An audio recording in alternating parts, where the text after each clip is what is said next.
American Pickers 10 Wildest Finds Ranked. Hello everyone. My name is Emma. Welcome to my channel.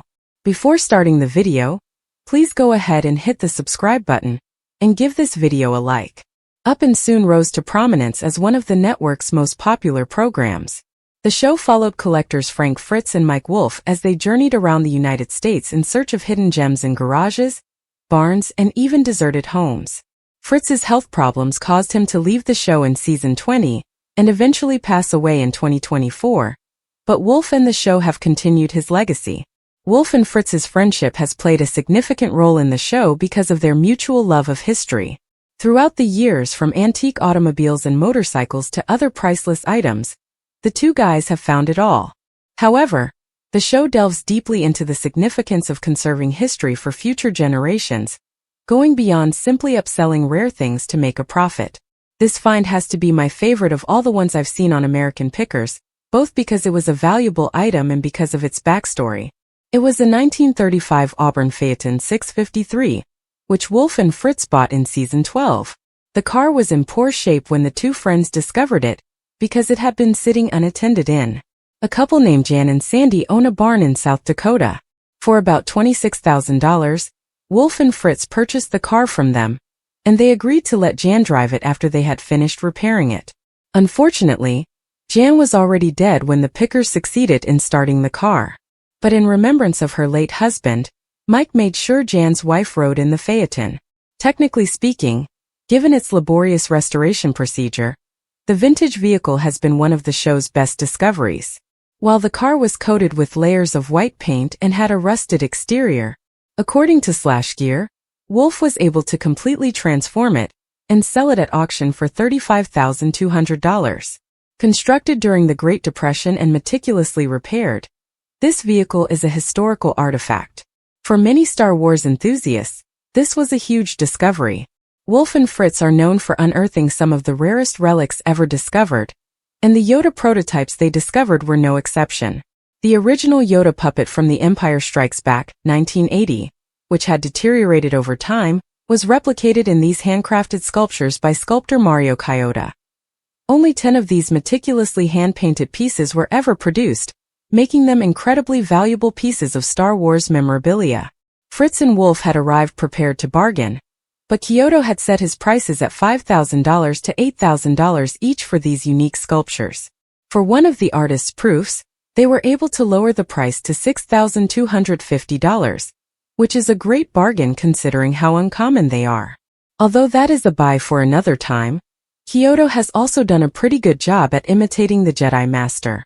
On the one hand, Fritz and Wolfe are able to obtain some quite valuable objects and turn a profit on them. The show's most unusual discoveries, such as the time the two friends ended themselves haggling over an elephant head, are, in my opinion, some of its most memorable moments. When the Pickers visited a taxidermy shop in Maine in season 4, episode 7, they were immediately drawn to the head of a mounted elephant. The enormous sculpture, created by a taxidermist named Al, cost $12,000 and had prosthetic tusks and ears. The pair surveyed a number of strange objects, such as a hideous piglet, a 10-foot-long alligator, and a muskie. However, they had no interest in anything but the desired elephant. Thus, they used their charm to persuade the seller to accept $9,500 in cash. But finding a buyer for this unusual find was the difficult part. However, Danielle Colby was able to sell it to Jack White, the leader of the White Stripes, who paid $6,000 for the taxidermy elephant and included a few items for the Pickers in the exchange.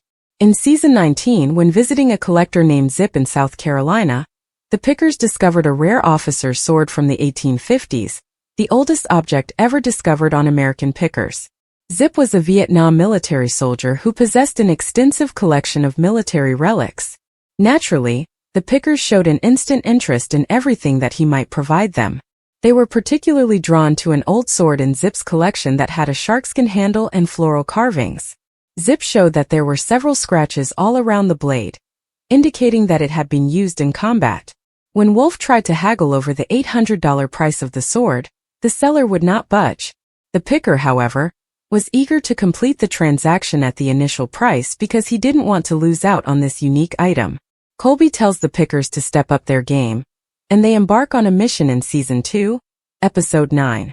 The two then embarked on what they refer to as freestyling, which is simply going out on their own and searching the countryside for possible leads. They eventually run into Ken, a collector who has an early bicycle among other intriguing objects in his workshop.